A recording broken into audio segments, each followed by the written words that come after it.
Good morning, everyone. I am Jessica Lovell, and for Chief Medical Officer Dr. Steve Stites today. We are here inside the Dulcie Simons Jr. Family Broadcast Studio, and we are so glad you are joining us today on this Monday.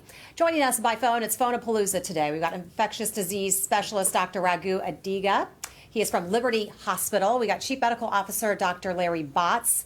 He is from Advent Health. He is the Executive Chief Clinical Officer. And Dr. Mark Steele from Truman Medical Centers, University Health.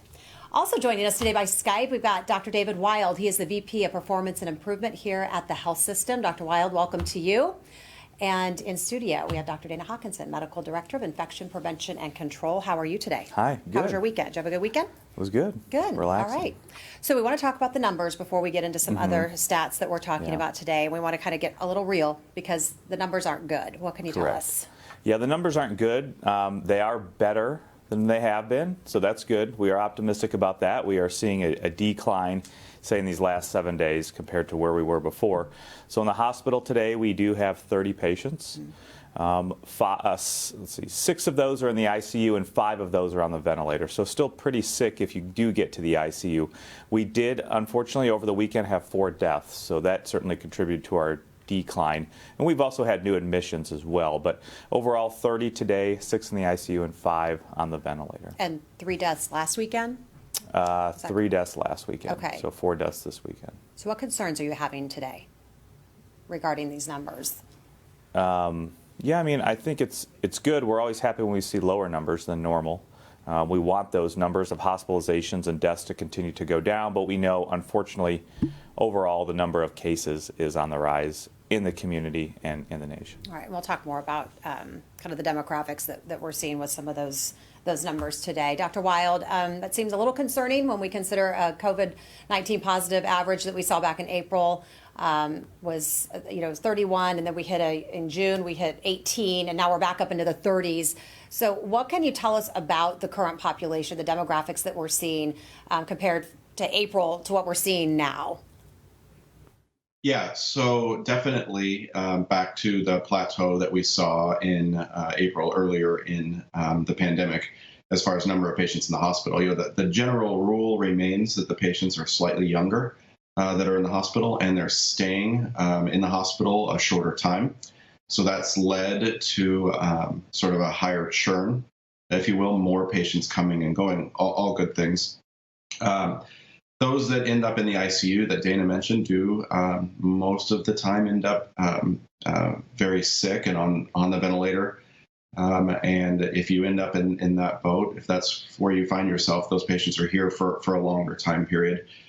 We've had a range over the weekend. The youngest patient in the hospital was 19, and the oldest patient in the hospital with COVID positive here was, I think, 87 or 86. So quite the range. We still have plenty of 20 and 30-year-olds that are in the hospital. I think really mirroring what we're seeing as far as spread of the disease in the community, that all ages are being affected, and that a portion of those that are infected, regardless of age, end up in the hospital. Turn to Dr. Larry Botts. He's with Advent Health. Dr. Botts, good morning to you. Can you tell us a little bit about the story you're seeing at your hospital?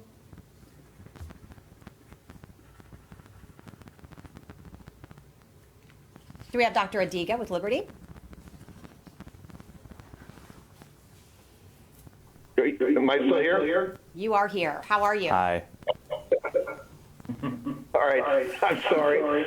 So this is Larry Botts at Advent Health, and we have seen the same trend as been seen at KU and most of the region for the last 2 or 3 months. We've seen to wax and wane together. Our hospitalizations have come down a little bit in the last 7 to 8 days, but have kind of plateaued. We're at 24 today.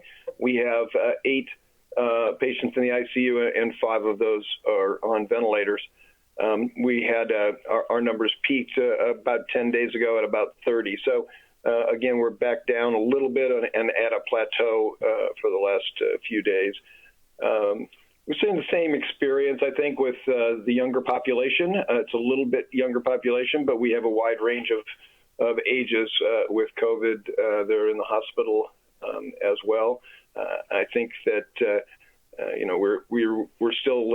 we're still doing well from a capacity standpoint, but with our other patients, our other ICU patients, as well as the COVID, it is a little stretching us a little bit from a capacity standpoint, but doing well from that, and that's my report from Advent Health. All right, thanks for that update, Doctor. And Dr. Adiga, are you joining us this morning from Liberty?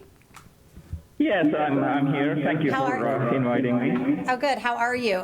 Are you seeing a similar picture at your hospital? What kind of update can you give us? Yeah, it's about the same as everywhere else in Kansas City. I think in the last week or two, we've seen a little bit of a plateau. That's really good. Currently, we have about 7 confirmed inpatients and 3 admits overnight that are suspects. We are waiting on the test results. And of those, 3 of them are in ICU on the ventilators. Age range is about the same. We have a couple of them in 50s, a few in 60s, and ranges all the way up to 91. In general, compared to April, it is true that we've seen a little younger population, and with that comes potentially a shorter length of stay in the hospital.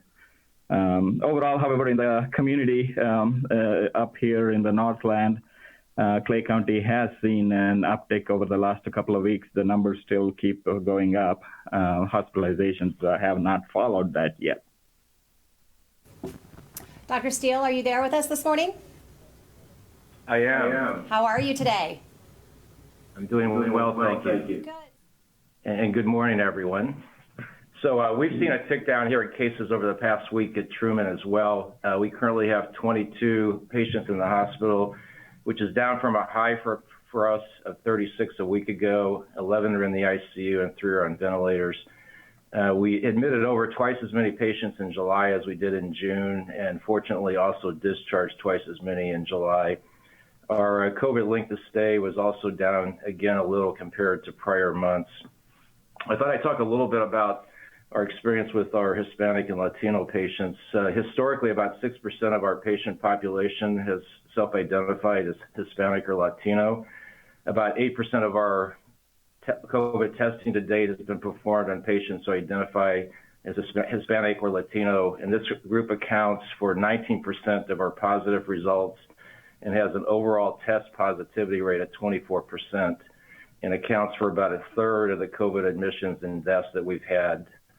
So because of this, we've actually been doing a lot of community outreach to that particular population, going into the community, providing treatment education in both English and Spanish. We also conducted mobile testing in predominantly Hispanic communities.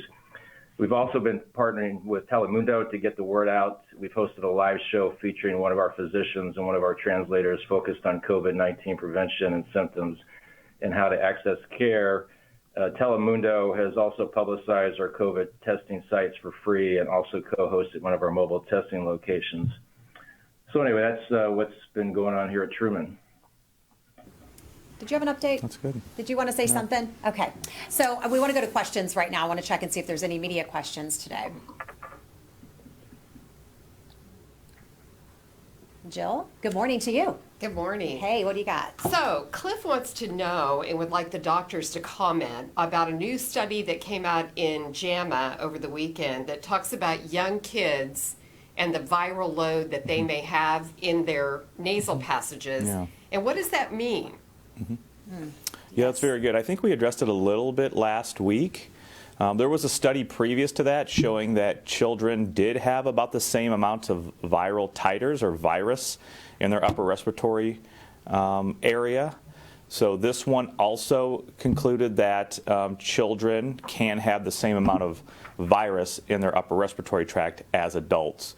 And that goes back to with what we've been saying. You know, a lot of the evidence that we have that children are spreading it less comes from indirect evidence based on household attack rates when you have a child who has it in the house versus when you have an adult and who else gets infected.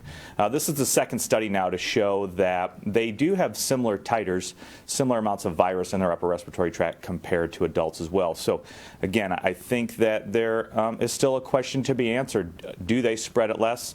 Certainly we think that maybe children 10 and under spread it less than, say, children 10 and over. But that is still one of the major questions here, and I know that's of vital importance, especially as we get to thinking about going back to schools. I know, I was waiting for your answer. I still have, after you answer that, I still have no idea, and I have till midnight tonight to decide what to do with my kids and going back to school. All right, so Dr. Steele, what are your thoughts on that? I actually hadn't seen the article, so I would probably stick with what Dr. Hawk said. Have any comments on that? This is Raghu Adiga. I agree with Dr. Hawkinson. I've seen that article. What we don't know is the actual clinical information about how much these kids who carry that virus spread it to others. That we don't know. And we can only assume that it is less than adults just because of the volume of the air these small children breathe out. But again, it's just an assumption at this point. Jill, another question? Yes, Bailey says last week she asked the doctors if they could weigh in on the Johnson County Department of Health back to school guidelines, where they talked about elementary kids remain on site and in person until cumulative positive rates exceed 15%. And then the high school, I guess, is a hybrid between 5 and 10%. And she's asking, what are your thoughts on that, and how do we determine, where do they find that percentage? Yeah, I mean, I think for that question, for modeling and everything, we'll certainly have Dr. Wild answer that specific part. But as we move through, it could be the percent of positive tests that are run in that county, and that is done just by reporting to the state. So we know that moving forward, people and school districts and schools are kind of pushing back start dates now, and things continue to evolve and move quickly. But as far as the recommendations of the 15% positive or community spread rate, maybe Dr. Wild has some answers, assistance with that. What do you think? It's a question. Lots of people have asked me that same question: why different rates for younger children than for high school age children?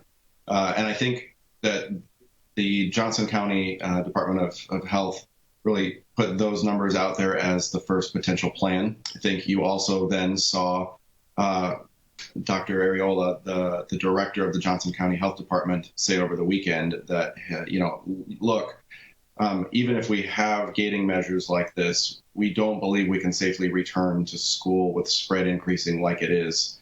And so I think it's probably likely that we'll see a little bit of movement or tweaking to those recommendations. I think that the study that you just mentioned probably offers a little bit of concern, at least scientifically, around that plan. And I think we'll continue to see those things evolve, if you will, over the next week or two. Jill? Right. Reagan says that there are reports of a 20-year-old that is Facebooking that she is going to lose her lung this week to COVID, and that there is a woman out of Lawrence who's a triathlete mom who was very, very sick from COVID. They're asking, what is the makeup of our patients? Aren't they all older with underlying health conditions, is her point.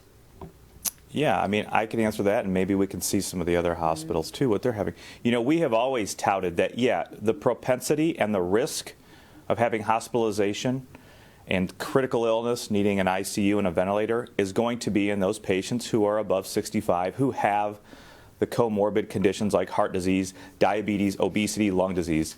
But we also see a large range. We just mentioned we do have a patient who's younger. I think it was 19 that was mentioned. We've always had a range, and now we are seeing, compared to, say, March, we are seeing more 20s and 30s age groups coming into the hospital, not necessarily needing critical care in ICU, but coming into the hospital because they, for the most part, can't breathe or having symptoms. So we do see that range, and we have seen that range at our hospital.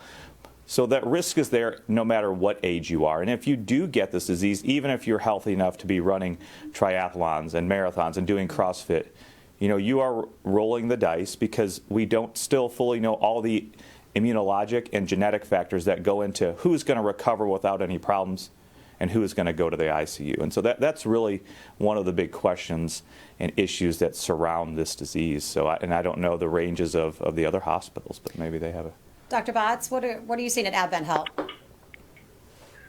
Something very similar, I think. We are seeing a little bit younger population that are being hospitalized, but again, most of those people in the younger population that are being hospitalized are not as severely ill, and when they are or require ICU, they don't require ventilators as often and recover quickly. But Dr. Hawkinson is right. There is no the risk is still there for everybody. It may be much greater for those people that are 65 and over and have those comorbid conditions, but there's still a risk in young people, a smaller one perhaps, but we really can't predict very well who is going to do poorly from a standpoint of this disease versus those are going to recover fairly quickly. And so it's a as you said, kind of roll the dice. Most people are going to recover, but there's going to be a few that are going to recover with a lot of difficulty and a lot of illness. Jill? Go around. Let's hear what the other hospitals have to say. So, Dr. Steele, what are you seeing at Truman? Anything different or about the same? No, pretty much the same. I'd still say the majority are older and have underlying medical conditions, but we do have occasionally some younger folks who are pretty darn sick without a lot of prior conditions involved. Dr. Adiga at Liberty? Yeah, it's about the same. There are occasional patients who are in their 30s and 40s who get hospitalized, but vast majority of them are in 50s or 60s here. But again, it is true that the ones who get ill, you can't really always predict what conditions are more predisposing them, unfortunately. Mm-hmm. Kim is wanting to hear from all the hospitals again, too. She's concerned about the type of treatment protocol for hospitalized COVID patients. Mm-hmm. And she's particularly interested in, do they have access to plasma and or remdesivir? Or is that limited to who gets it? Let's start with Dr. Steele. Dr. Steele, what do you know about that? Yeah, so far here at Truman, we've been able to get convalescent serum and remdesivir for any of the patients for whom it's indicated. So far we have not had any issues with being able to give those. Dr. Adiga at Liberty, are you seeing that? No. Yeah, no, we have not had problems in accessing remdesivir or the plasma for those who are hospitalized and indicated for it. So far, we are doing good. Dr. Botts? Yes, that would be a ditto from us. I think the community blood bank has done an excellent job of making that available, making the convalescent plasma available. And our supplies of remdesivir have been adequate for us to be able to treat all of our indicated patients. And what are your thoughts, Dr. Hawkinson? Yeah, absolutely. We are in a trial with the Mayo Clinic for convalescent plasma or serum or blood products basically from people who have recovered from COVID-19. I think we've given it to at least 60 unique patients, which is very good. We are continuing to give it. Certainly, we talked about Community Blood Center. Please go donate if you think you've had it. Please donate plasma. Go donate other blood products. And I think now Community Blood Center is also offering an antibody test, if I remember from last week from what they said. But please call for that information. So that's a good enticement as well. We always need more blood products. As far as remdesivir, we have given it to, I believe, at least 40 unique patients. We do have supply currently. And now there has been just changes in the government because they did allocate sources of of remdesivir. So that's changing as well. But currently we do have remdesivir. We are giving that. We are also using the steroid therapy, the adjunctive therapy, as well as the anticoagulation. So, Jill? Jesse is asking, how quickly are COVID test results coming back? Jesse's been hearing of a 2-week wait time. Is there any work towards making this window shorter? And how does that long window hurt the ability to stop the spread? Yeah. I've had a couple of people ask me about that this weekend, about the difference in test results and times. Yeah, well, we certainly do understand that needing timely results is important. Again, if you are getting tested because you're sick, please stay home and isolate yourself. And if it is taking 2 weeks, obviously by the time you get the result back, you're going to be out of isolation for the most part. So we at the hospital have certainly better turnaround times. We are testing every inpatient that comes into the hospital. We are testing otherwise people who are getting procedures, surgeries, and then of course we're testing anybody who comes in symptomatic as well. So our turnaround time is 24 hours or less for a lot of these tests, but certainly some of the other laboratories can take a longer turnaround time. And I don't know if Dr. Wild has anything to talk about that. We understand timely results is very important for stopping the spread of the disease. Dr. Wild, what are your thoughts on that as far as doing your projections? As Dana's right. When hospitals have their own in-house laboratory, the turnaround time remains low, probably less than 24 hours in most, if not nearly all cases. But the larger national labs have been reporting turnaround times that are as long as 10 or 14 days. So I think that concern is real. Of course, that it impacts our understanding of transmission and spread of the disease pretty profoundly. I'll give you an example from the state of Kansas. So statewide, it looks like our rate of testing has decreased. The number of tests we're doing per day has decreased pretty much consistently over the last week or two. I mean, we don't believe that that's really the case. We actually believe that the delay in running the tests means we're seeing less reported on a daily basis or resulted on a daily basis. And then, of course, that makes it hard or is kind of a confounding variable when we predict what we anticipate to happen, either in the hospital or across our community. Change? I mean, how we were talking about is forecasting. So how do we, and what are people supposed to do? And yeah, absolutely. So, and there has been a lot of talk about this recently because of podcasts, because of news media outlets. Certainly, we want accurate and efficient and quick testing for everybody that can get it. You know, even more efficient than going to your local clinic to say have an influenza test, which are available at probably just any clinic. And those, depending on what test it is, it's a pretty rapid turnaround time. Mm-hmm. Certainly, I think some people's thoughts and theory are that we need accurate in-home testing every day for every school-age child or everybody who goes to work. That is one theory as well. That is so you know that, you know, when you wake up every morning, test yourself, and if you're negative, that's great.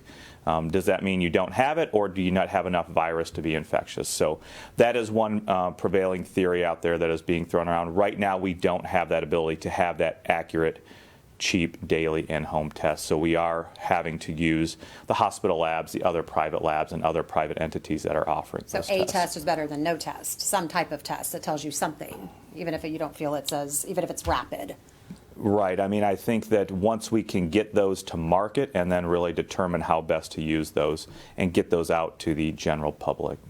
Next question. Cindy's follow-up question to the testing is, what is each hospital's policy? Do you have to be a patient? Do you have drive-through? Do you have to have an appointment? Dr. Steele, let's start with you. Yeah. Here at Truman, we are testing primarily symptomatic patients, and we do ask that people call a number to schedule an appointment for the drive-through. That's 404-CARE. And we are primarily testing people who live either in Kansas City, Missouri, or in Jackson County. Dr. Botts, what's the process at Advent? Yeah, we are also we're testing all of our inpatients as they're admitted. We're testing a lot, all of our pre-procedure and pre-surgery patients prior to their procedure. For the symptomatic patients, we are testing those that have an order from a physician that is on staff at Advent Health. That we have limited to that currently because of just our limit of how many tests we can do. But we have a turnaround time of about 24 to 36 hours for those on the outpatient symptomatic basis. We're not, other than the pre-procedure, surgery patients, we're not testing any asymptomatic patients. Dr. Adiga, are you testing everyone at Liberty? How does that work? Yeah, here at Liberty, we have a couple of different testing platforms. We have a smaller in-house platform called Cepheid. It's a company that provides us the kits. Unfortunately, the supply of those kits have always been very low, so we have to kind of limit that only to the suspect patients who are coming in through ED and getting admitted with COVID. We use that. We have a pretty quick 1 to 2 hour turnaround time on that one. The rest of the tests we send out to a reference lab, MOD, which is able to provide us a turnaround time between 24 to 36 hours at the most. So we use that on all patients to screen all patients who are being admitted, and we use the same test on our drive-through for outpatients. However, we have to limit that as well so that we don't overwhelm the lab. So we use it only for symptomatic outpatients who are our patients, our system patients currently. I do anticipate as the schools open in the next few weeks, there's going to be a lot of demand for asymptomatic high-risk contacts, and that's going to be a big issue for the testing laboratories all around the city. That's my concern. Quick question though for you, when school starts back up, do we think we're going to see the same influx? Yeah, I mean, I think there will be more cases, so there will be more contacts. Right now, we do not test asymptomatic contacts, and this is, again, due to turnaround time, efficiency, capacity to do those tests. Do we have the testing materials to do it when we know that there are otherwise symptomatic patients out there who are needing to be tested? So, and Dr. Wild, how does that help with your forecasting? Can you comment on that a little bit? Yeah. So more tests and sort of a larger canvas of information definitely helps us understand transmission and model even what transmission might look like in the future. Of course, if the trade-off for more tests and more answers from transmission or potential contacts, if school is the example, if the trade-off there is a longer turnaround time, we have the same problem.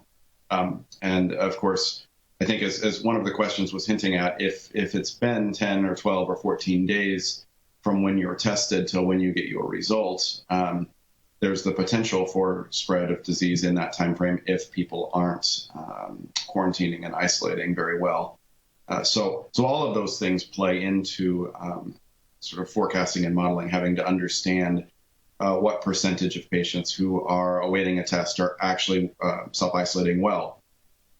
For example, and then total number of contacts. So school, as Dana mentioned, more contacts will mean more cases will mean sort of a change to the modeling. So we'll have to get some answers from the school districts and pay attention to what's happening for total tests to understand what percentage of students are actually coming back for in-person learning and what we think that means for transmission. Vicki and Mary Ella have a similar question. They've got family and friends that live here in Georgia and Florida. They're having all kinds of symptoms that would be considered on the list. Loss of smell, GI problems, and they're coming back negative. So they're asking, is there a high number of false negative testing, or do we have other things going on? Good question. You know, certainly we've always talked about needing an accurate test. That goes to the point that we were just talking about, an accurate test. So we want it, if it's positive, we want it to make sure that you are positive for the disease. And if it's negative, we want it to make sure that it's negative for the disease. A lot of the, some of the tests that were on earlier out were found not to be as sensitive and specific for the disease, whether that's the PCR test, the antigen test or an antibody test.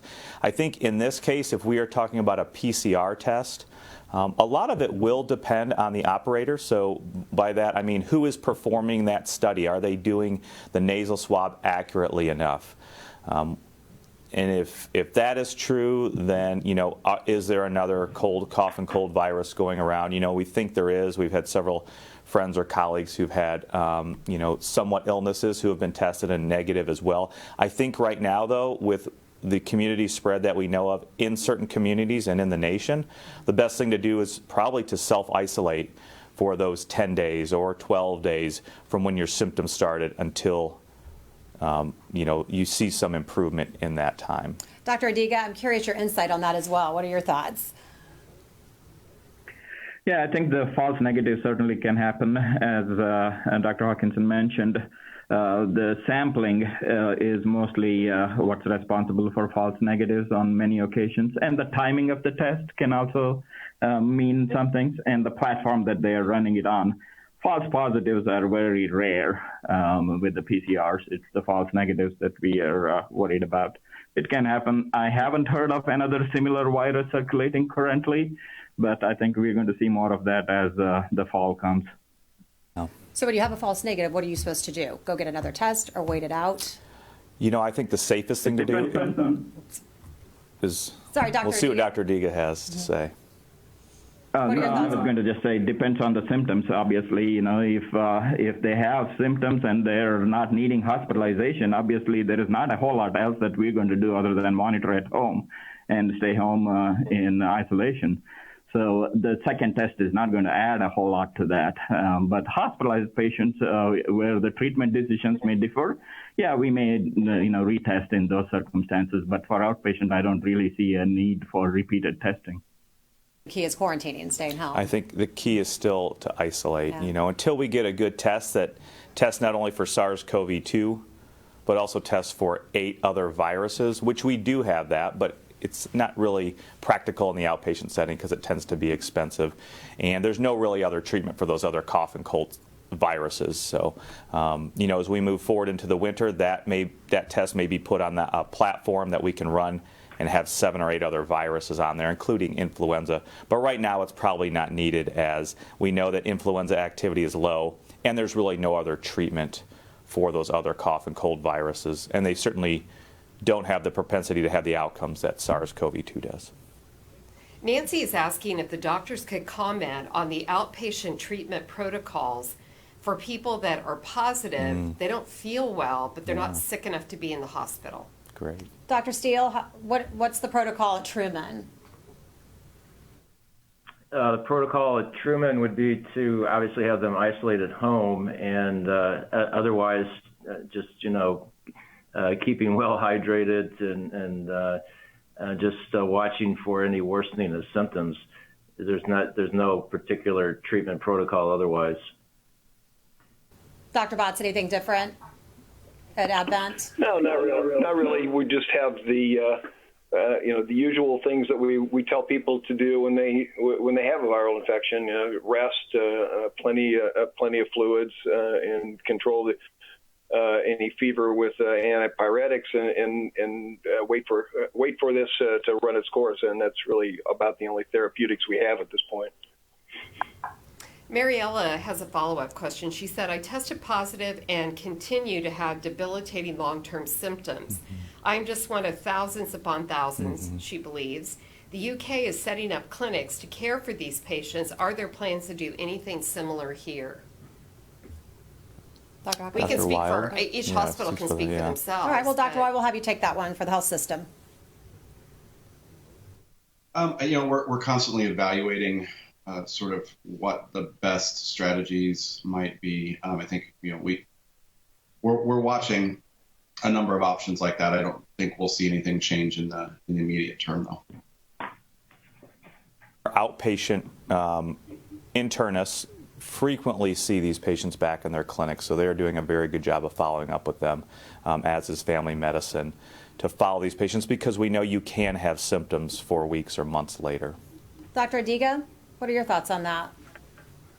Yeah, I mean, that's correct. The time will tell over the next few months how many of these kind of patients that we are going to encounter. If we have, a lot of people with, this is a post-viral syndrome, not necessarily because of the virus still continuing to cause havoc. It's just the result of it. And as was mentioned already, I think our physicians, internists are perfectly capable of handling those. Jill, do you have another question? We do. Kim she wants to know, what's your advice for a teacher who is over age 50 on keeping safe when she goes back to the classroom?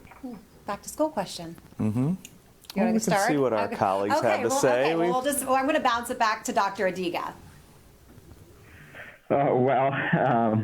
Anybody, of course, who is at high risk, whether it is related to age or underlying illness, needs to be extra careful.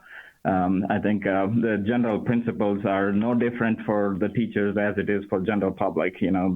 Wear a mask and keep the distance as much as possible from the kids and other people. And as much as possible, take it outdoors if you can. Those are the kind of things. I think focusing on what matters most, I think helps a lot. We do need to understand that this is mostly spread by, droplets through air. And we are understanding more and more that the spread by fomites or the materials are a lot less as compared to by air, by droplets. So I think focusing on those things really matters. Hand hygiene is still important. I don't want people to forget that, but masking, I think, is going to be the predominant important thing. All right. Sierra says that our pediatrician told us that when kids come home from school, they shouldn't wear their shoes inside. True or false? I think in the context of COVID-19 or SARS-CoV-2, I don't think that's an issue or a problem. I wouldn't have too much concern about that. Otherwise, if you just don't want them to wear shoes inside, just so they're not tracking in mud and dirt, that's fine too. But from the context of COVID-19, I don't really see that as really being too much of a problem. You've had that question a couple of times before. I think people were concerned about bringing it in. I think it's because of a study that said it could stay on your shoe for 17 feet. Yeah. I mean, I think if you take it, well, where did it come from? From droplets, and so we want them to fall to the ground. Mm-hmm. I think if you're walking and on the ground or on the floors or outdoors, that's a pretty hostile environment. For the most part, you're not going to be messing around or manipulating the bottoms of your shoes or anything like that. And hopefully if you are, you're practicing hand hygiene right after that. So again, I don't think the big issue is from spread from the shoes. Okay.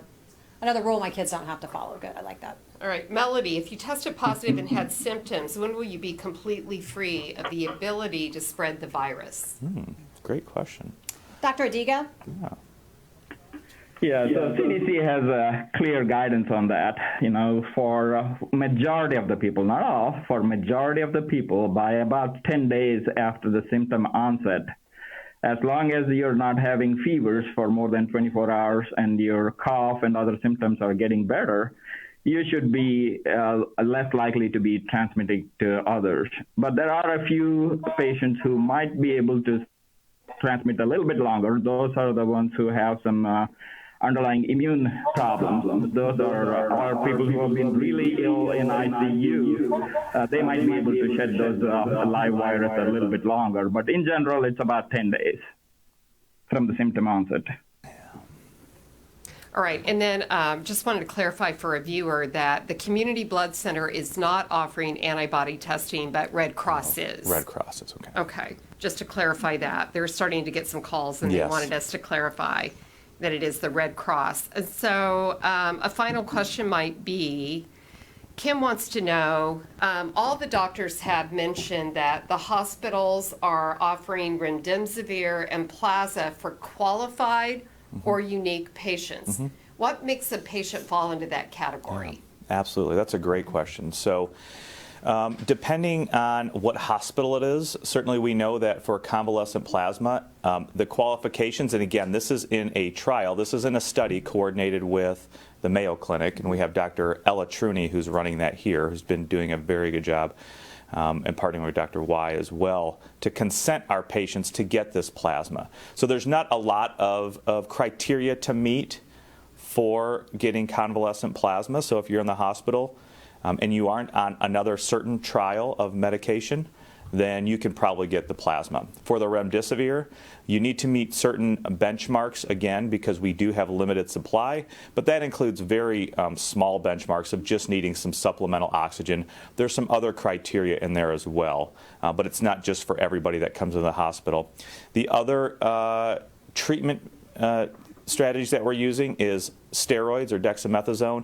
Again, that is some criteria that you have to meet, such as being hypoxic or not getting enough oxygen to your blood. So we base it on that. And then, of course, for the anticoagulation, for the most part, anybody who comes into the hospital is going to be getting the anticoagulation. So there are criteria at our health system. It's very light criteria, obviously, if you need to get into the hospital.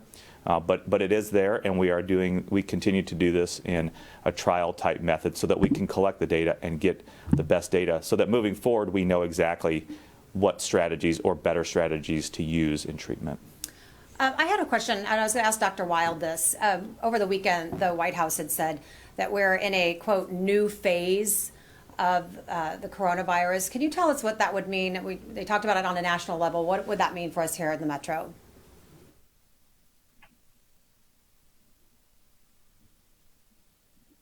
To the movement to much more widespread disease. So that sort of context was in the fact that now we see rural communities and younger patients, really the majority of the country now having active transmission. It's not just New York and Washington and a handful of cities anymore. And that even if we're doing a lot of the right things to limit transmission, that brings about a different set of challenges with containment, with contact tracing, and also then in the long run with the ability to keep up with the spread of disease. So the testing implications that we're seeing of a prolonged turnaround time and the impact of that. That's very different than if we're working on just a few hotspots. And if you look back, in March and April, when the national numbers were at their first peak, which we've sort of exceeded now for both hospitalizations and for cases, new cases, it was really in a handful of cities, maybe 6 or 8. And now cities all across the country, like Tulsa and St. Louis and other Midwestern cities or other places that were not initial hotspots are included on that map. And so it is, I think, a bit of a different phase. And I think we'll all have to realize that means that the things that we will do while masking and contact tracing and isolation are all the same. How we go about doing those when they're spread more widely across the country might be a little bit different. All right, Dr. Wild, thank you for that. We're going to get our final thoughts from our panel this morning, but first we want to let everyone let you know what's on tomorrow's show. We are going to be talking about some heartbreaking collateral damage that is linked to COVID-19. It is the story of domestic and criminal abuse that is rapidly rising. Olivia Damaris, she is a health system trauma injury prevention education specialist. She's going to be here with Dr. Jamela Watson-Thompson from KU. She's a behavioral psychology specialist and urban planning. Also Damon Daniel, president of Ad Hoc Group Against Crime. These three have been working together with others and have news about a new program that's happening. It started back in July to target some of societal problems that have been worsened by COVID-19. So we really look forward to this conversation tomorrow. But before we get out of here today, we want to get our final thoughts. We really appreciate all of you coming on today. Dr. Adiga, we'll go to you first.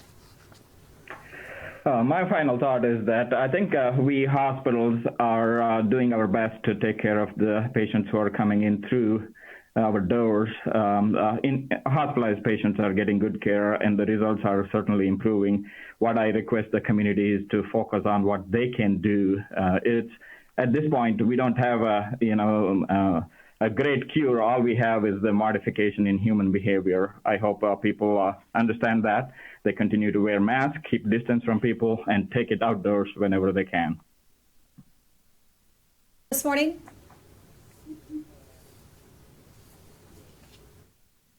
Hello?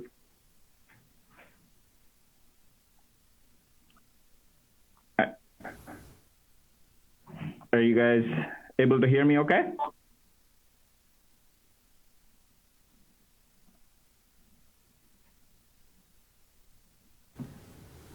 right, let's go to Dr. David Wild. Dr. Wild, let's get your final thoughts this morning. Dr. Adiga said 8-year-old.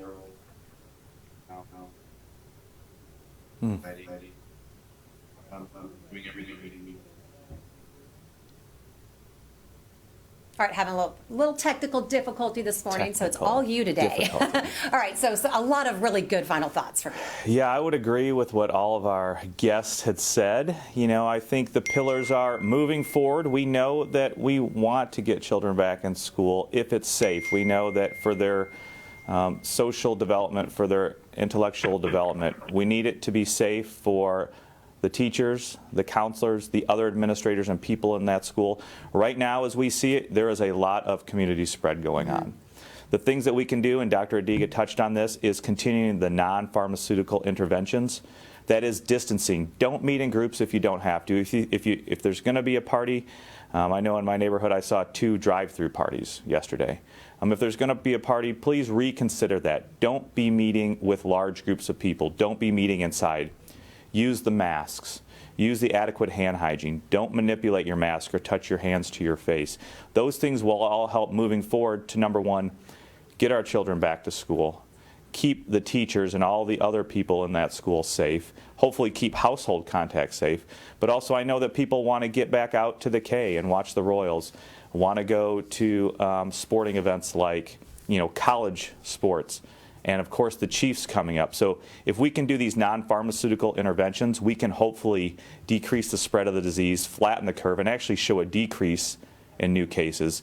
But it's going to take a lot of time. We have a few weeks to go. If everybody can really do those things, hopefully we can get to that point. I'm glad you mentioned that, because over the weekend on a national level they were saying it's not a super spreader person, it's the group, it's the super spreading group. Absolutely. So we're going back to those basics that you've been talking about for months. All right, so normally we end our update call with us asking you to send in your photos to show us that wearing a mask is cool, and showing us that you're social distancing. So continue to do that.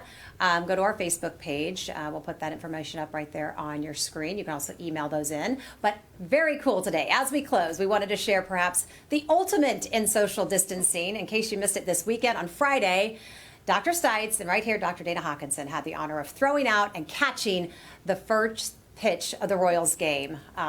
They both cannot wait to get back to the K, as we know and we hear you guys talk about all the time. So until we see you tomorrow, enjoy this and have a great day. Let's go Royals!